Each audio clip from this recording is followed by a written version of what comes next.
So welcome everyone. It's great to see a full house and be part of such a positive vibe, isn't it, today with the Public Empowerment and Behaviour Change panel discussion. I know on the train coming down myself, there's lots of young people coming to join the session today, so it's really great to be part of that. So introduce myself first. I'm Professor Alex Johnston. I'm based in Aberdeen in Scotland. I'm an academic and I'm delighted to be the chair of this panel discussion on helping everyone eat better. What can we do to help our planet and our health at the same time? So what we're going to be doing during this 60-minute session is having invited guests and speakers who've got different perspective on this topic, and they've got around about 5 minutes each, which means that we'll have plenty of time for the discussion at the end from the audience here.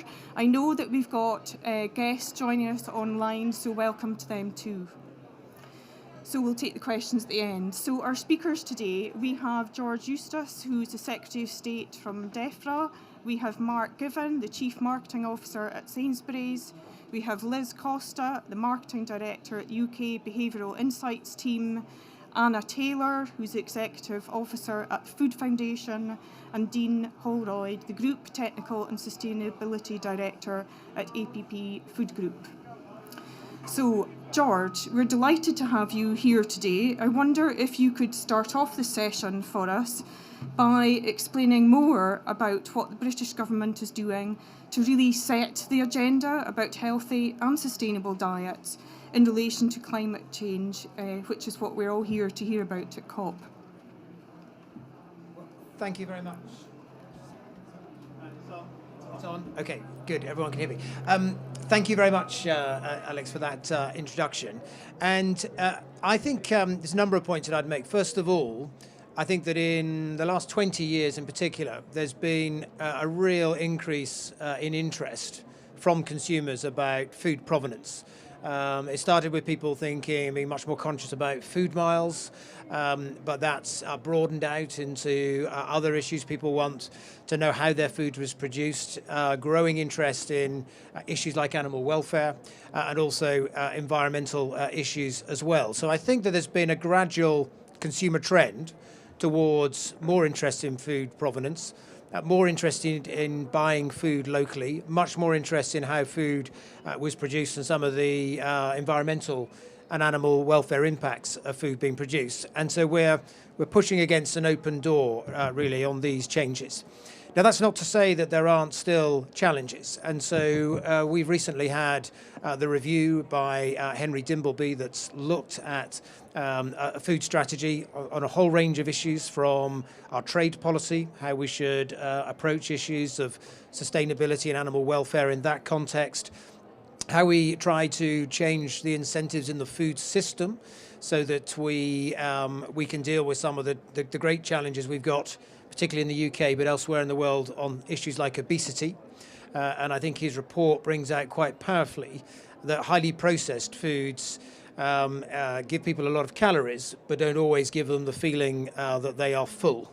And so it doesn't necessarily sate the appetite, and there's therefore an imbalance between highly processed foods and people's ability to calibrate their intake of calories through those foods than you would typically get in fresh produce, fresh meats, fresh fruit and veg as well.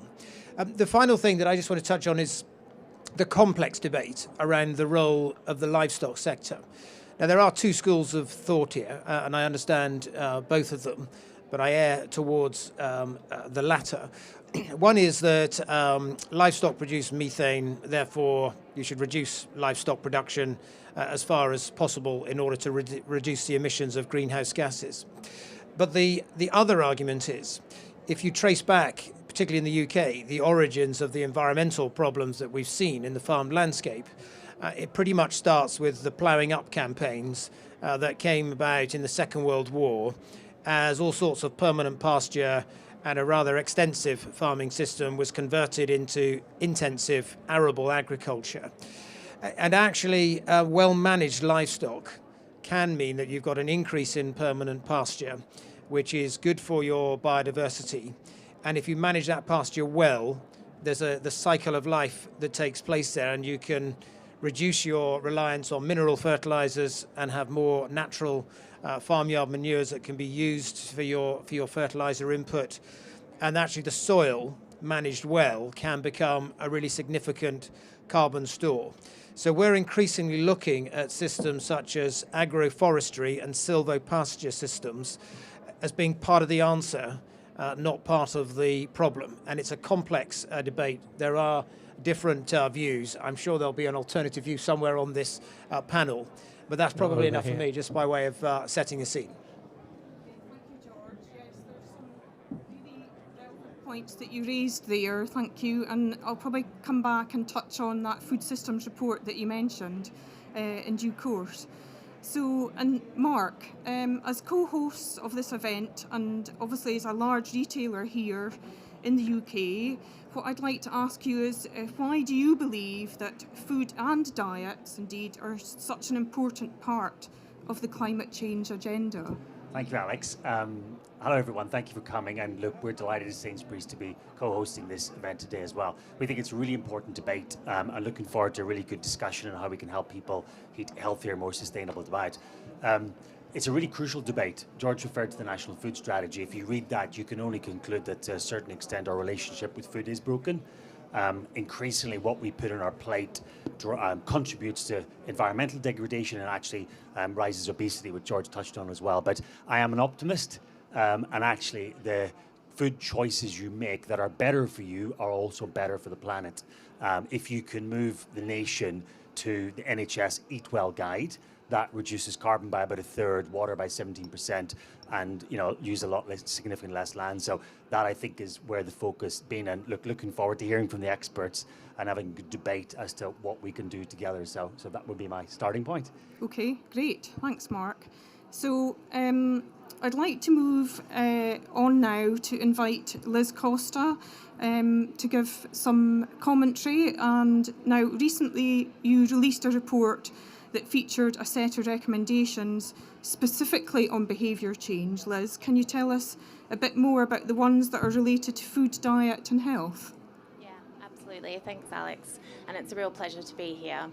So the first thing to say is that achieving net zero is inherently a behavioural challenge. So in the UK, the Committee on Climate Change recently published a report that suggested that more than 60% of the emissions reductions required to hit net zero require some form of behaviour change. And so what we know, particularly from data and surveys conducted around this conference, is that people are very motivated to do that, but they're also confused about what exactly they should be doing. So a recent survey conducted by Ipsos Mori, which was done around the world, found that more than 60% of people think that the most impactful thing they can do to reduce their emissions is to recycle more. And only 20% of people thought that it was to eat a plant-based diet, when in fact eating a plant-based diet is 5 times more effective in terms of emissions reductions than recycling, even though recycling might give us a warm glow. So what we need to do is we need to empower people to make informed choices about emissions reductions, and we need to make it as easy as possible for people to make sustainable and healthy choices about their diets.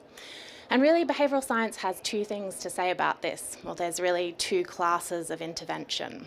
So the first is what we like to call downstream interventions. And this is particularly focusing on shifting individual behaviours and particularly increasing demand for plant-based proteins. And I'll come on to this in a second. And then there's another class of interventions which we call upstream interventions. And this is really about changing the environment in which people are making choices about their food and making it as easy as possible for people to make healthy and sustainable choices. So I just want to take you through some of the evidence in each of those categories. So firstly, thinking downstream and thinking about how to influence individual behaviour. The main things that we can do are to make plant-based proteins appealing, to make them normal, and to make them available. So in terms of making them appealing, it really matters how we talk about them and how we label them and name them. And so an experiment that we ran in the Behavioural Insights team, in fact my colleague Toby Park, who's here in the audience, ran this experiment with the World Resources Institute. What we looked at was the impact of different naming of vegetarian options on how popular they were.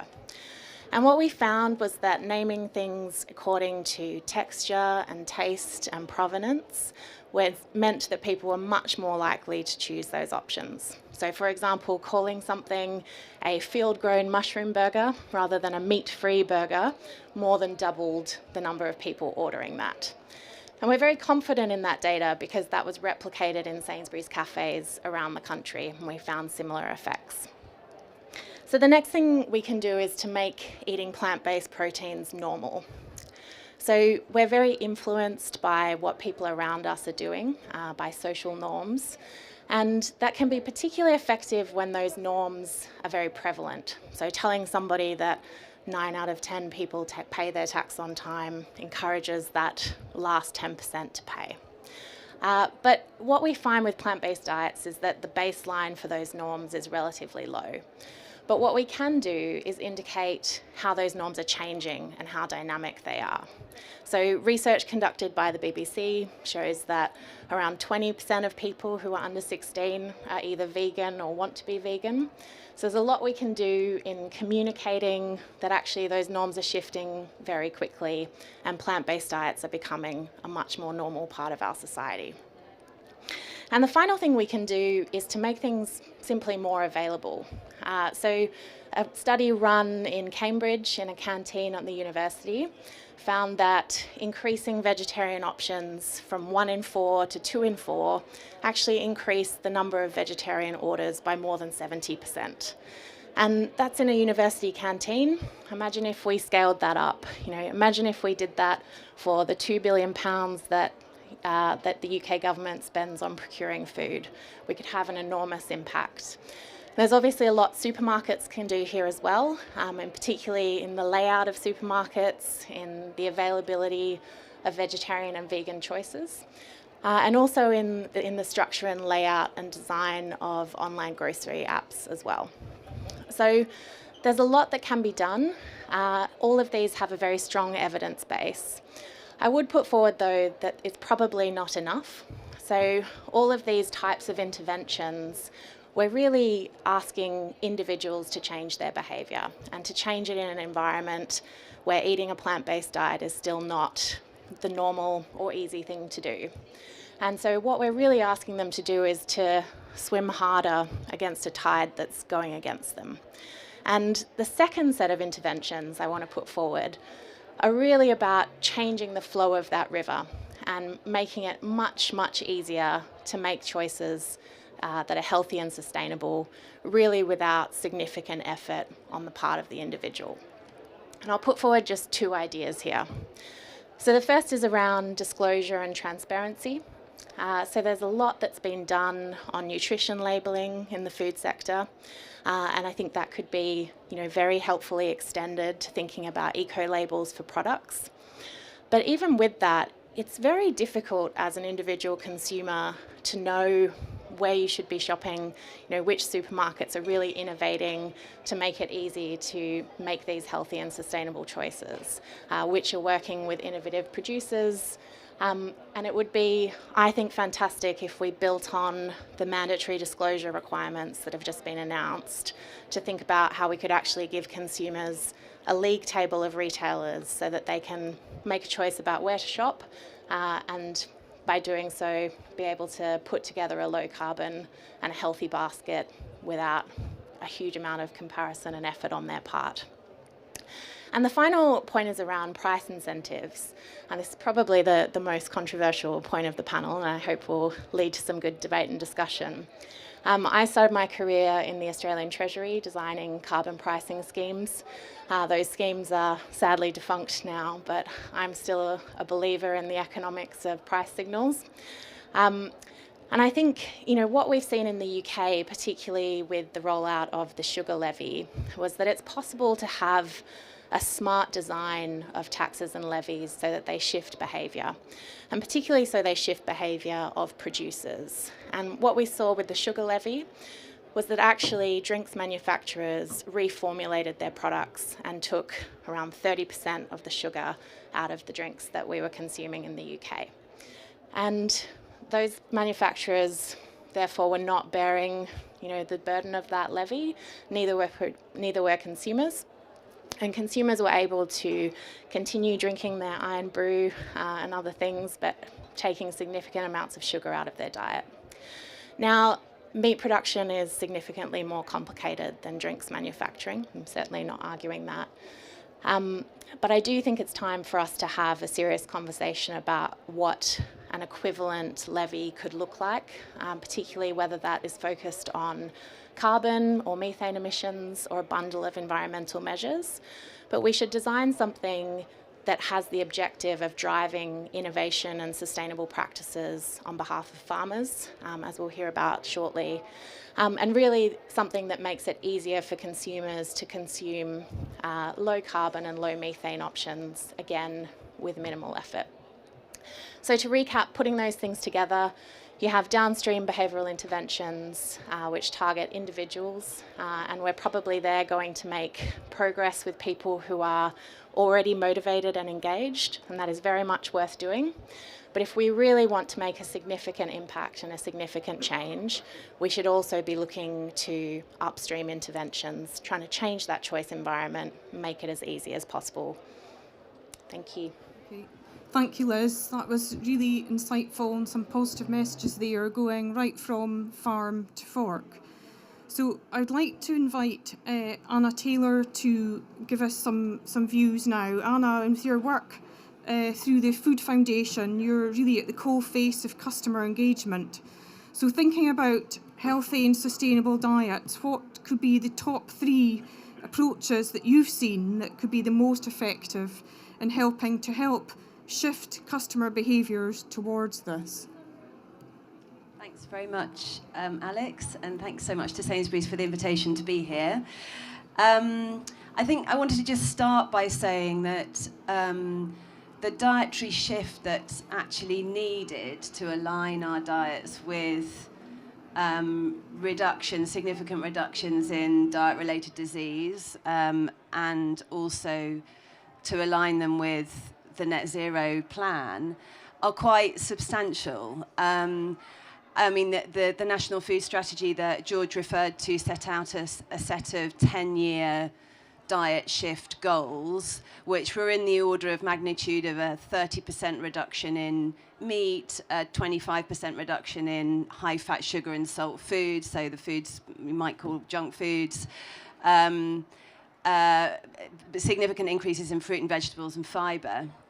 And I think the first point that I wanted to make is that we're not going to achieve these with business as usual and hoping that consumers are going to gradually move in the right direction. And in fact, when we look at what's happening, I mean, another statistic actually in the National Food Strategy, if we look at type 2 diabetes, for example, cases are rising so fast that in 15 years' time, the NHS will be spending as much, 1.5 times more, in fact, on type 2 diabetes than we spend on all cancers now in the NHS. Such is the pace of change in the wrong direction with respect to the foods which are making us sick. When it comes to meat, of course, we are seeing things move slowly in the right direction, but again, the pace of change is just not fast enough to deliver the quantum change that's needed in order to get us on track. So I think the first point is we need to do something.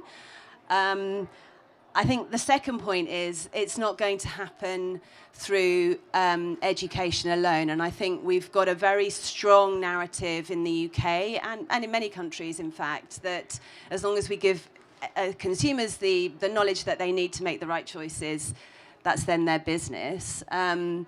Whereas, in fact, when we look at history tells us a different story in terms of what's actually been happening with our diets and how the economic incentives in the system, this link between our appetites that George talked about, the highly processed foods, and the markets that creates, and the perpetuation of that cycle of those foods becoming more and more and more prominent in our diet, such that now those foods really contribute more than half of our calories.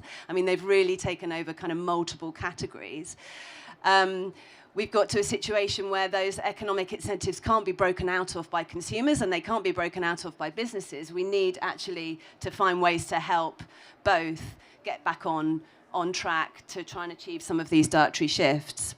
And so what I think we really need to do now, particularly that we've had the National Food Strategy published, is to set out our ambitions as a nation for trying to reorient the food system to deliver these good outcomes for our health and for the environment, set out the expectations for businesses, and I think in the form of mandatory reporting that Liz referred to is a great step forward, and one which we know lots of businesses support already. They've come out and said that they do. And then we need to, I think the government needs to lead by example through the public procurement process and make sure that schools and hospitals and prisons and all the other ways in which the public purse pays for food demonstrates that healthy and sustainable offer and really shows by example that it's possible to do it. And then ensure that, of course, that plan is actually insulated from changes in government. I mean, we can't set out a 10-year plan for shifting diets that is then turned off at a new election. So we have to find a way to make sure this is really embedded in a process of long-term change. And then I think you create the conditions in which you can then move on to really thinking about what Liz is talking about how you make those diets the default, the norm, and using those fiscal levers and the marketing levers to make it just really easy for everybody to make the choices that they need, that they want to be making demonstrably. Thanks. Thanks, Anna. So, yeah, I think I want to pick up on one of the points that you made there about economic incentives and really think a little bit more about the importance of affordable and healthy and sustainable diet, which seems to be a key challenge. So, Mark, I've got a question for you. Why do you think customers are not achieving that today? And what is Sainsbury's doing as a British retailer to lead the way here and help customers shift their behaviour? Yeah, I think, look, let's put ourselves in our customers' shoes for a second. They absolutely do want to act, but it's hard. Actually, I remember one customer said to me, it was in focus group, look, it's 7 o'clock on a Wednesday night, I'm tired. I'd love to serve more vegetables to the kids, but if it all ends up in the bin, that doesn't help anyone. And that comment's hugely stayed with me, actually. So the reality is most households have about 6 types of recipes that they rotate through that. They often plan around proteins, and to go for different type of options, it seems like it takes more time and a bit more risk. So I think we have to think about that. Now, in terms of your question, I think there's 3 things I'd call out. One is actually inspiring them to try new and different things. We've put Help Everyone Eat Better at the absolute centre of our strategy, and some of the work we're out there right now is, look, alongside meat and your traditional dishes like shepherd's pie, and put some pulses, put some chickpeas, just try something different on the stuff that's familiar. So we believe in the power of communication. Second area, we have to make it simple for customers, actually, and we'll have a panel on Monday to talk about actually how we would get to a simple eco-label in the way we have done on health. And, we've got the ONS and a few people together, and that would be something that I think we have to really make it simple for people. And third, actually, is the power of incentives. So in terms of, affordability and inspiration, we've got things like Nectar Points that we've used really, really in gamified ways to get people to try. So something like our Fruit and Veg Challenge, we've seen 500,000 customers, increase their fruit and veg consumption within a balanced diet by about 15%, and that feature holds. So there's lots of work and incentives that, we're quite excited to try, and we think that's part of the solution. So that would be my 3. And then to pick up on a point, actually mandatory disclosures we're fine with. Actually, we should be held to account, and we set a target this year of 83% of the tonnage of food we sell in this country will be absolutely healthy or a better for you choice, and we're going to report on that, every 6 months. So let's see what. And actually, what we'd ask is those targets are simple and the reporting's not too complicated, not too much of a burden. So hope that helps. Yeah. So that's really important to share that, but have you got any specific watch outs as you've been trialling things? Is there anything else that you want to mention there, or? Yeah, look, I think it's hard, and customers are confused. They've got lots of time pressure, so we just have to boil it down to what are the simple tips you can build into my life that I feel I can do. So I think we have to, in a lot of the debate, think of how we bring them along the journey as well in that bit. Great. So throughout the conversation, we've had mention of the National Food Strategy a couple of times. George and Anna both mentioned that, and I just want to highlight one key point from there, that in order to meet health and planetary recommendations in the UK, we need to deliver a 30% reduction meat, Anna mentioned that, 25% fewer consumption in high fat, sugar and salt products, and an increase in both high fibre and fruit and veg consumption. Now, these are really big shifts in food demands and food purchases, and is going to mean a change to current business models. So, Dean, I would really like to bring you in now. Much of this food debate at the conference today has largely been focused on meat consumption, of course, but as a British meat producer and one of Sainsbury's most progressive livestock producers, what are you doing to help your business transition towards this healthier and sustainable supply chain? Okay, thanks for that, Alex. I want to focus on the end of that bit, the sustainable element to the sort of supply chain, but I want to just state from the outset that across the ABP Food Group, we absolutely agree the need to move consumers to more healthy and sustainable, balanced diets. For over the last 60 years, ABP has been at the forefront of driving innovation across the meat and agri-food sector. If you just look at the construct of our group, well, our principal business is in red meat processing. We've also got a sizable renewable energy division, and then other key divisions in between that are about maximising utilisation of that animal. We're one of the first in the sector to sign up to science-based targets, and we've got an extremely active and strong programme about driving further sustainable initiatives in this sector, and I'm going to touch on one specific example of that shortly. I'll say that across the British Isles, we start in a reasonable place. We're less than half, if I think of beef, we're less than half the global average in terms of carbon footprint, and amongst the lowest in the world. But in a climate crisis, that's not good enough, okay? But there are significant improvements that can be made from our current starting point. And what's key around that is productivity. So I was really pleased to hear some of George's comments, because productivity is key. I just want to remind us of two very basic fundamentals. Across the United Kingdom, we do not produce enough food to feed our people. We are a net food importer. The second is, if we look at our farming landscape, 2/3 of that farming landscape is grass. And it's grass because the vast majority of it is not fit for growing any other human food crops. So we're using livestock to turn grass into edible, high-quality protein. The one tangible, I want to give you one, many, I want to give you one really tangible example about where productivity is key.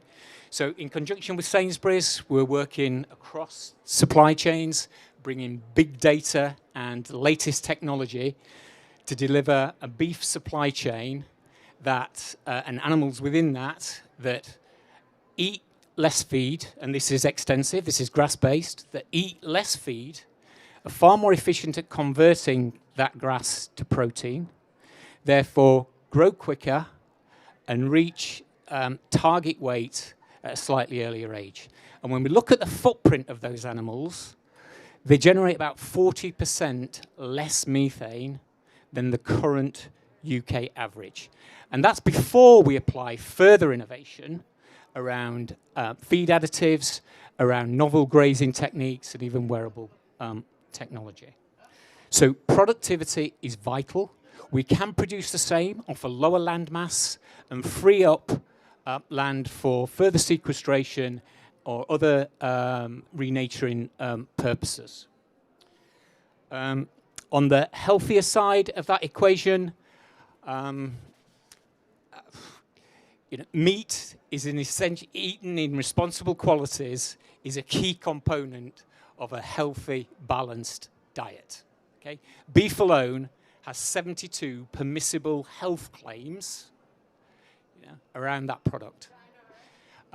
It contains significant essential micronutrients, and zinc, iron, vitamin B12. And when we look at the current UK population, there are key elements of that demographic that are already short of those key nutrients. Children and females particularly. So a responsible amount of meat is an absolute key part of a healthy, balanced diet. So in summary, British beef starts in a reasonable place, but there's significant opportunity to drive that further.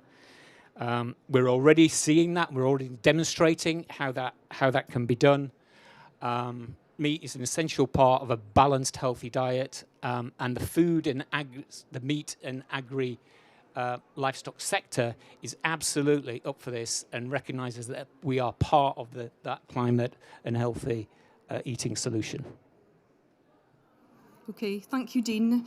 So the speakers today have given us some really food for thought and some powerful messages there to consider.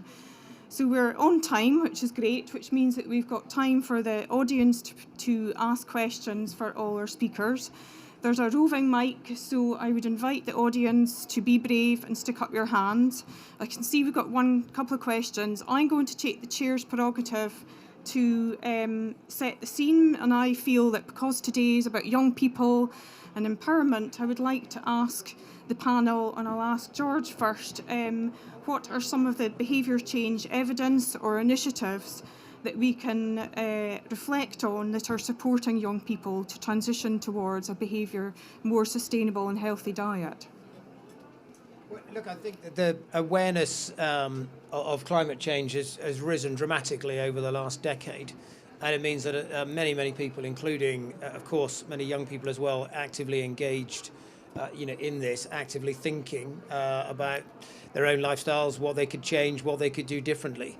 So I think in many ways we're seeing a consumer trend here that's moving in a direction that's probably generally positive overall. I think with all of these things, there's a sort of limit to what government can do. So sometimes just sort of can't government run some advertising campaign that says do this or do that. I actually think all of the supermarkets are just responding to what is a natural consumer trend. And I sometimes say to this to farmers that when they complain that there's sort of meat-free or vegan options on the shelves, we shouldn't really think that. People still need to eat, and the crops still need to be grown, so that's still right for some farmers, and we shouldn't be defensive about that. There is a consumer trend that's going on. It starts from quite a modest low base. It's stronger among the young, the under 20s, as was pointed out. But I think the role of government here is really to set the right policy framework, looking at things like approaches that could drive reformulation, as we did with the soft drinks levy, as has been mentioned, making sure that we got the right incentives on agriculture policy to support the choices that farmers will make and encourage a more sustainable approach to agriculture, but not to overstep the mark and get into sort of lecturing people about what they should eat. And the Prime Minister also quite strongly feels that we should have the right incentives and try to drive behaviours in the right way, but there's a point at which government can overstep the mark and it actually ends up being very counterproductive. Okay, great. And Anna, I feel that you probably have some thoughts on how to encourage young people to transition towards a healthy and sustainable diet. Yeah, well, maybe I'll give you an example of some of the work that we've actually been doing with retailers around getting children excited about eating vegetables. So we started really from talking to a lot of children about how they think about veg, and it's not a pretty sight. I mean, they're basically very much demonizing the veg on their plate. It's the thing which they push around the plate. It's the thing which you've got to eat before you have your pudding. It's all a lot of bad connotations around veg. And so we started on a journey to try and think about how we can change the image of veg in children's minds and use the power of advertising to do that. Long story short, because we haven't got very long now, but we created an initiative called Veg Power, attracted a lot of pro bono support from ITV and a big ad agency, Adam and Eve, and have now in the third year of running a TV advertising campaign that also rolls out in schools called Eat Them to Defeat Them, where the veg are essentially going to take over the world, and unless the kids eat them, they will take over the world, and it's the job of the children to eat them. And it's totally shifted the way that children think about veg. I mean, we hear kind of numerous messages from parents saying, my child just never would have touched peas, but somehow the ad campaign's made him want to eat peas. So it's quite so I think there's definitely opportunities to do that. I totally agree with George that the government doesn't want to be telling people what to eat, but I think there is something quite exciting about the power of advertising. I should say all of the retailers, including Sainsbury's, have been a fantastic support of that campaign. It's going to be in its third year next year, and I mean, it's still pretty small scale. It runs for 6 weeks in the year, but it's got we've done a sort of proof of concept, really, that you can start to change children's attitudes to veg if you're a bit creative and you kind of unleash some of that power of advertising. That's super, thank you. So I'm going to open up the audience on the floor. If you've got a mic, can you please introduce yourself and what organisation you're from, and then give the question, please. Yes, thank you. Oh. Hi, thank you for organizing this panel. I'm Stephanie, I'm from Argentina, and I'm part of the Youth and Agriculture Working Group from Youngo. So this panel is what can we do to help our planet and our health, and it's I guess all of you mentioned things about nutrition and sustainability and public policies. So let's be mindful that the science of nutrition is saying that the amount of animal-based nutrients we need is 0. So we can be completely healthy eating fruits, vegetables, legumes, and cereals. And there's no reason why we should keep promoting a type of food production and food consumption that is harming the environment, is harming also people's health, and it's also harming animals, because we are talking about animals, not products. And I think that trying to greenwash the meat industry is the old conversation, and I'm trying to be as respectful as I can, because you deserve all my respect. And I understand, because my dad was raised in a farm, and I used to eat meat every day because I'm from Argentina. But I guess we are at a time of history that you can either choose to open a blockbuster in the 2000s and see what happens with that, or you can move forward and try to do fair transitions for all workers, but to be mindful about what the science is saying, some nutrition, and to have also an ethic perspective on animals. So thank you. Okay, maybe Dean wants to comment. I thought that might be the case. That's fine. Yeah. Right. I think I'll start by saying it. Absolutely. You can absolutely be a healthy vegan and a healthy vegetarian. Absolutely. Okay. It's just harder. Because of being able to satisfy those micronutrient sort of that are deficient in some vegan diets. I think in terms of the health piece, there is a lot of information out there, a lot of surveys about reduced meat consumption helps in a U-shaped sort of disease. Too much is bad, but too little is bad, and there's a sweet spot in the middle. So it's back on this healthy, responsible, the right amount of meat that is the minimum of that disease burden. If it comes to sort of landscapes without livestock, as George alluded to in terms of past farming practices, one of the benefits of introducing livestock into arable systems is that natural fertilizer that enriches soil health. And outside of the sea, we just need to remind ourselves that all the rest of the food comes from the land. And without that natural fertilizer, we'll find ourselves locked in an ever-decreasing circles of lower crop yields, needing to use more highly fossil fuel intensive chemical fertilizers to drive more yield, to use more fertilizers to drive more yield.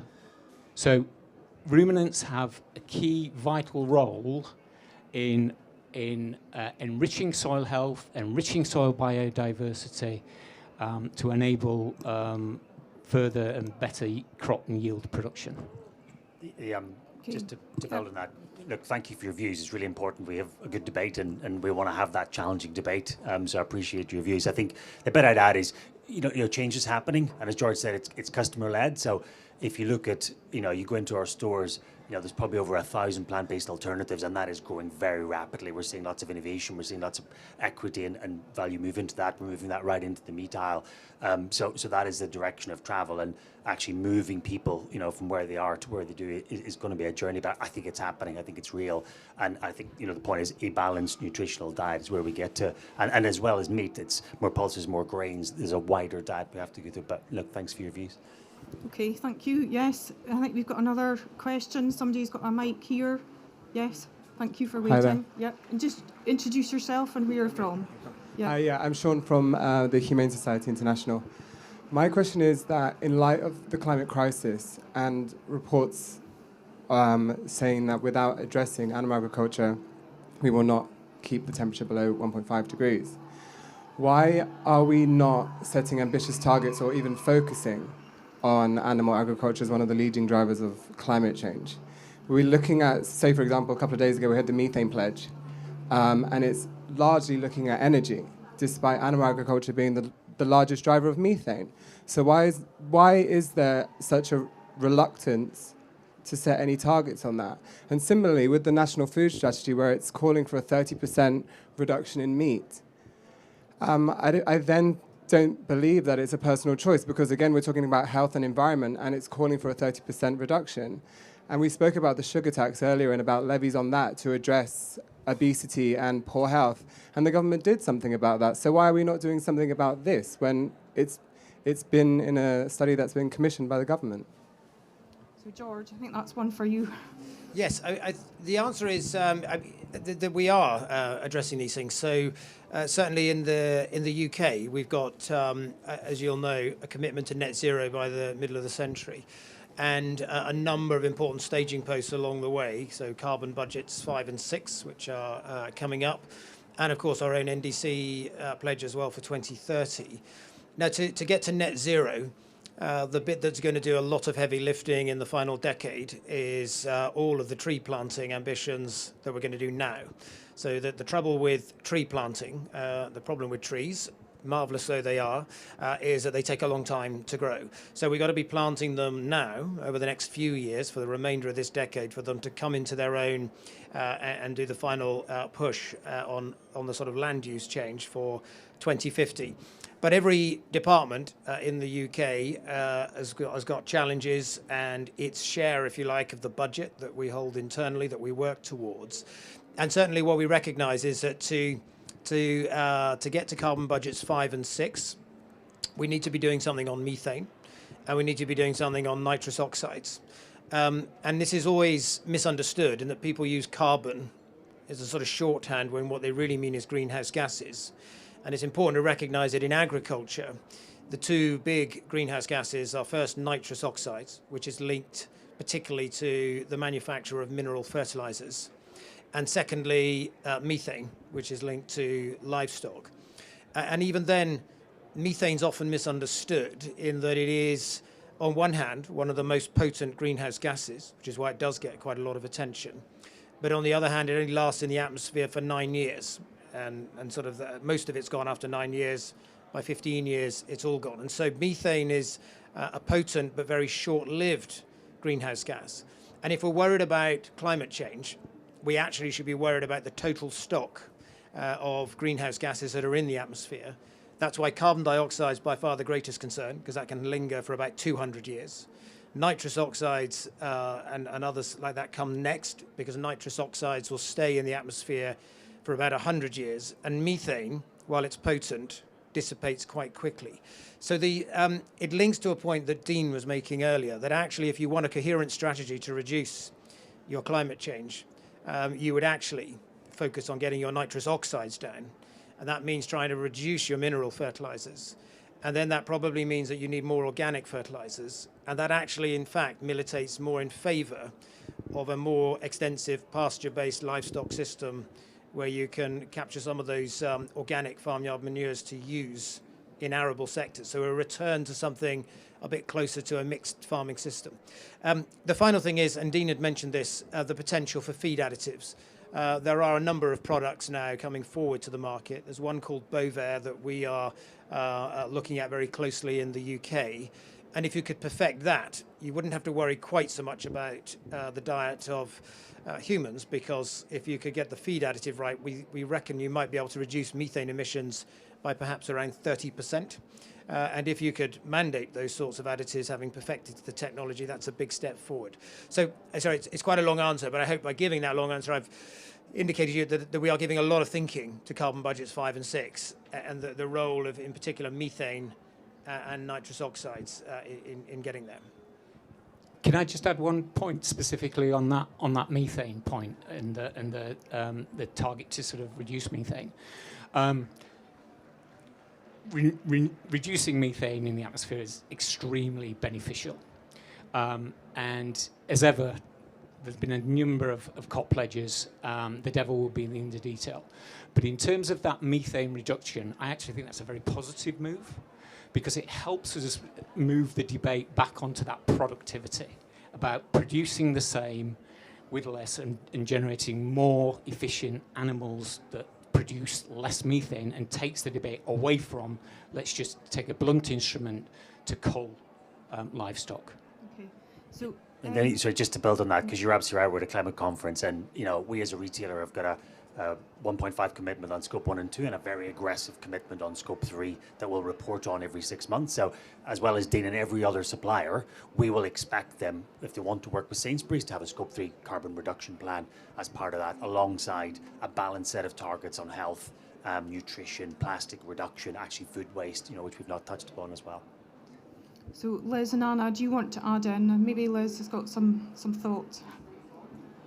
Yeah, I think coming back to your original question, I agree with you that there should be ambitious targets on the agricultural sector. And if we're going to achieve those, we need a dual approach. Part of it is about augmenting consumer demand, and part of it is about incentives that fuel innovation and changes of practice within farming communities. And I think overall, we need to be careful not to overemphasize the consumer demand part of that equation. We know that our preferences are malleable. Our food, our diet, it is highly influenced by the environment around us. So Mark was saying most of us have a repertoire of 6 recipes, which I'm sure is correct, but I think those 6 recipes probably look quite different today to what they would have looked like 5 years ago, 10 years ago, 50 years ago, and I hope they'll look very different in 5, 10, 15 years.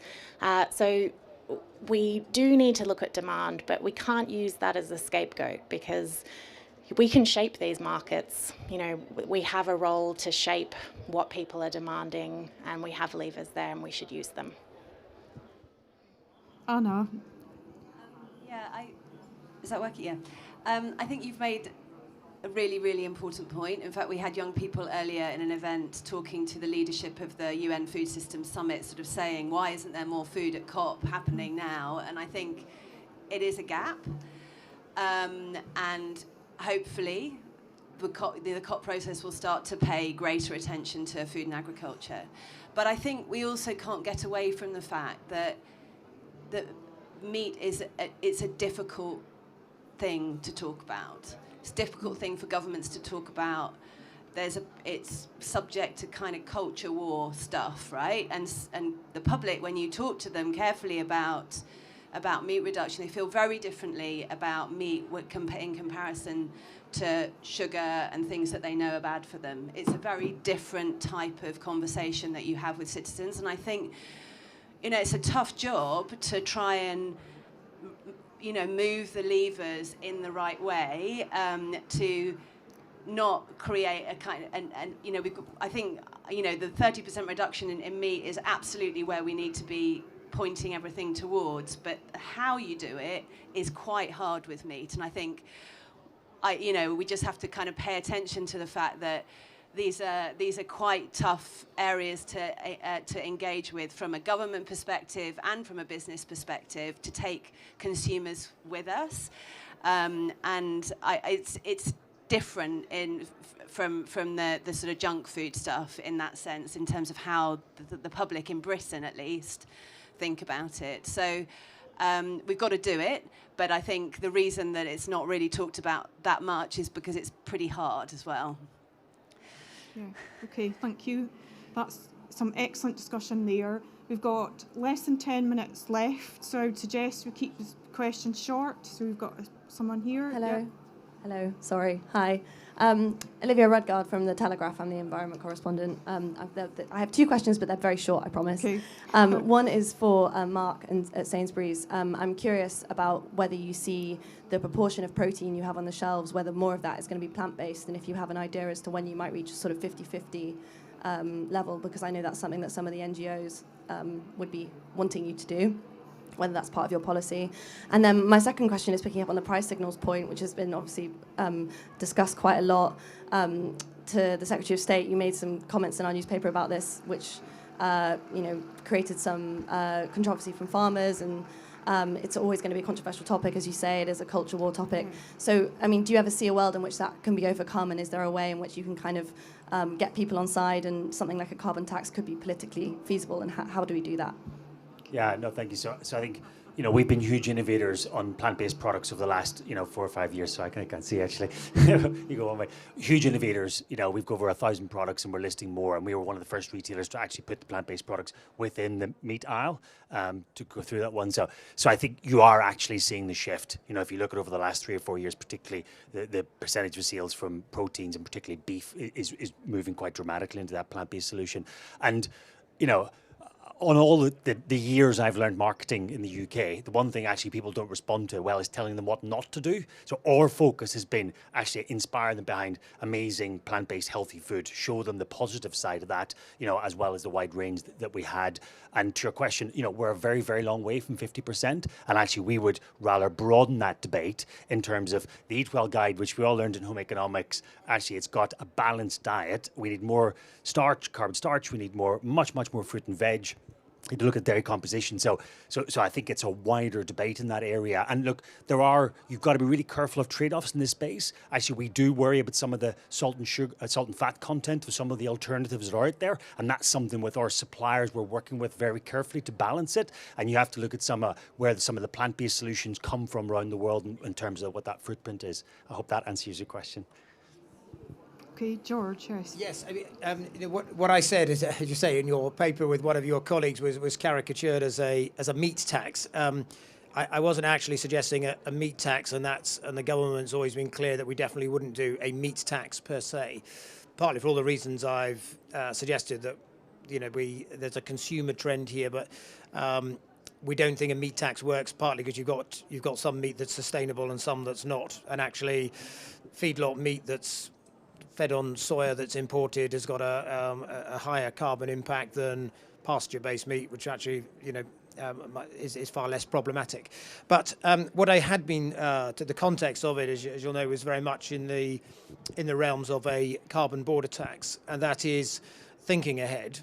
And this would be beyond 7 years. So we're clear as a government that for now, we have the policy tools we need to create the right incentives for farmers to farm sustainably, which is repurposing circa £3 billion of current subsidy payments in agriculture to deliver for the environment over the next 7 years.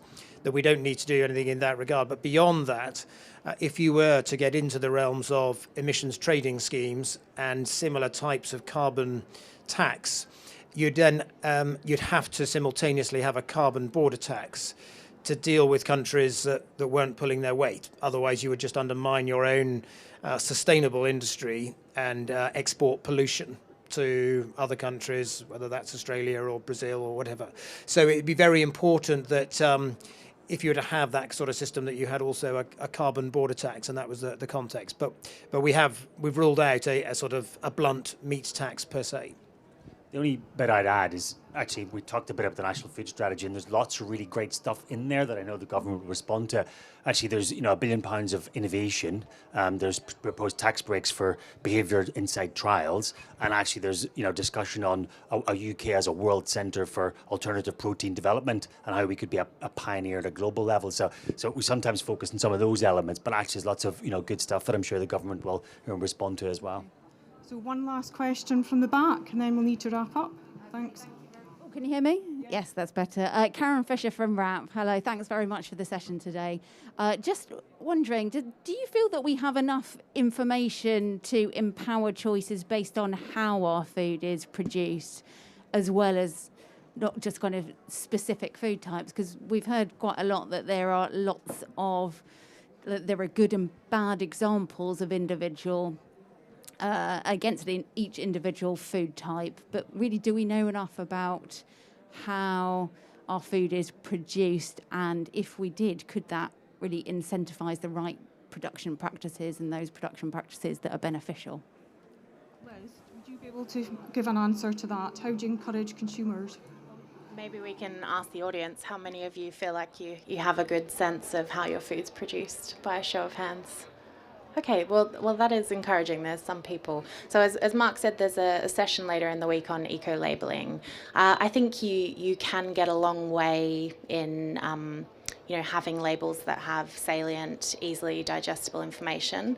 But I would pick up again on what Anna said earlier, that education and information alone is not the answer, I don't think. I think it takes us one step forward. But really, we need to think at a system level of how we set the environment and incentives to encourage sustainable production, rather than putting that all on consumers to firstly understand and then shift their demand to encourage that. Brilliant, thank you. So I'd like to invite Mark just to wrap up the event, please. Sorry, Dean, didn't see you there. Sorry, Karen, sure. I just wanted to sort of add to that point. I don't think we do know enough, and the general public do know anywhere near enough of what they need to do about how their food produced, where it's come from. I think that starts at a young age. I think there's a lot to be done in terms of education and getting people to connect more with food.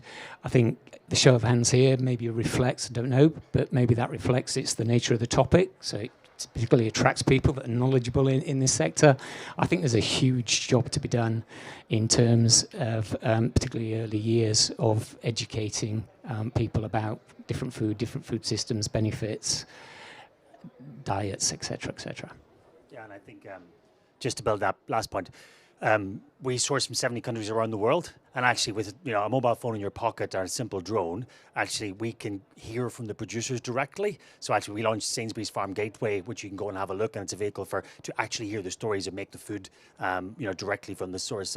So people engaged in food and where it comes from, we think is almost always a good thing to build that education.